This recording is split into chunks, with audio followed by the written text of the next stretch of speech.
বিশিষ্ট আবহাওয়াবিদ প্রান্তিক বন্দ্যোপাধ্যায় রয়েছেন আমাদের সঙ্গে। প্রান্তিক বাবু, স্বাগত জি 24 ঘন্টায়। প্রান্তিক বাবু, এই যে একটা দীর্ঘ সময় ধরে রিমালের প্রভাব প্রত্যক্ষ করছে কলকাতা এবং দুই বঙ্গ সহ বেশ কিছু জেলা, তো সেক্ষেত্রে কি মনে হয়, এর আগেও আমরা যখন কোনো ঝড় দেখেছি, আমফান হোক, হিয়াস হোক, তার একটা প্রভাব 24 ঘন্টা বা 48 ঘন্টার মধ্যে স্থায়ী ছিল, কিন্তু এটা যেন অনেক বেশি দীর্ঘস্থায়ী হচ্ছে এবং বৃষ্টি সেটা থামার কোনো লক্ষণ নেই। গতকালই আমরা ডিসকাস করছিলাম আপনাদের চ্যানেলে যে এই সিজনে, এই মরশুমে সেই অর্থে কালবৈশাখী এবং কালবৈশাখী পরবর্তী যে বৃষ্টি হয় কলকাতায়, সেটা হয়নি। ফলত এই মরশুমে এই হিমালয়ের ফলে যে বৃষ্টিটা হলো কলকাতায়, সেটাই কিন্তু কলকাতা সিওরেজ বা ড্রেনেজ সিস্টেমের জন্য একটা অ্যাসিড টেস্ট। এবার তার সঙ্গে দোসর ছিল যে হাই টাইড অর্থাৎ জোয়ার।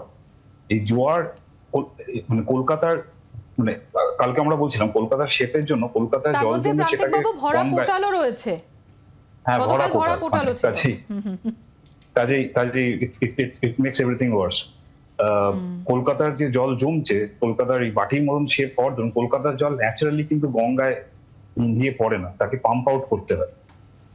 এইবার ভরা কোটালের জন্য যে জল ঢুকছে, তার সঙ্গে এই যে সমুদ্রের জলোচ্ছ্বাসের জন্য যে বাড়তি জল, সব তার সঙ্গে বৃষ্টি প্রায় গত 24 ঘন্টায় প্রায় 15 থেকে 16 সেন্টিমিটার বৃষ্টি হয়েছে কলকাতায়।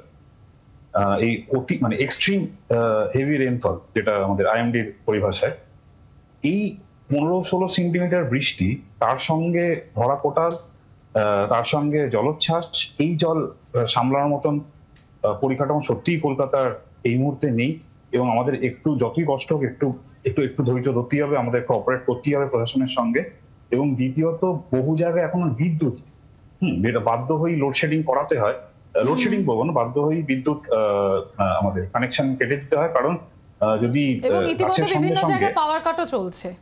হ্যাঁ, পাওয়ার কাটটা করে দিতে হয় আমাদের সেফ থাকার জন্য, কারণ ওই জমা জলে যদি লাইভ ওয়্যার থাকে সেটা মারাত্মক। আবহাওয়া দপ্তর তো বলছে যে এখনো এই বৃষ্টির পরিমাণ কমবে, বিশেষ করে উত্তরবঙ্গে সেইখানে আরো ঝড় বৃষ্টি হবে। সেক্ষেত্রে সামগ্রিকভাবে আপনার কি মনে হচ্ছে, কতটা প্রভাব, কতদিন এই প্রভাব থাকবে? কালকে থেকে আমরা যদি রিমালের অভিমুখ দেখি, কালকে রাত 11টা, 11:30, 12টার পর ও একবার অভিমুখ পাল্টায়, তারপরে আরেকবার পাল্টায়। এখন যে উত্তর দিকে এগোচ্ছে, উত্তর পূর্ব দিকে এগোচ্ছে, ওর কিন্তু বিরাট রেডিয়াস। এই যত বড় রেডিয়াস, ওই পুরো পেরিফেরি, মানে পোর্ট আই থেকে পেরিফেরি অব্দি ওই গোটা জায়গায় কিন্তু বৃষ্টি হতে যাচ্ছে। ফলত আমরা দেখতে পাচ্ছি যে 24 পরগনা, কলকাতা, হাওড়া, হুগলি, মেদিনীপুর তো বটেই, ছাড়িয়ে আরো পশ্চিমে বৃষ্টি হচ্ছে। ও যত এগোচ্ছে তত নদিয়া, মুর্শিদাবাদ, মালদা এদিকেও বৃষ্টি গড়াবে। এবং অর্থাৎ রিমালের প্রভাবে আগামী কাল অবধি একটা বৃষ্টি যে চলবে, সেই শঙ্কার কথাই কিন্তু শোনালেন প্রান্তিক বন্দ্যোপাধ্যায়, ওয়েদার এক্সপার্ট। আপনাকে ধন্যবাদ।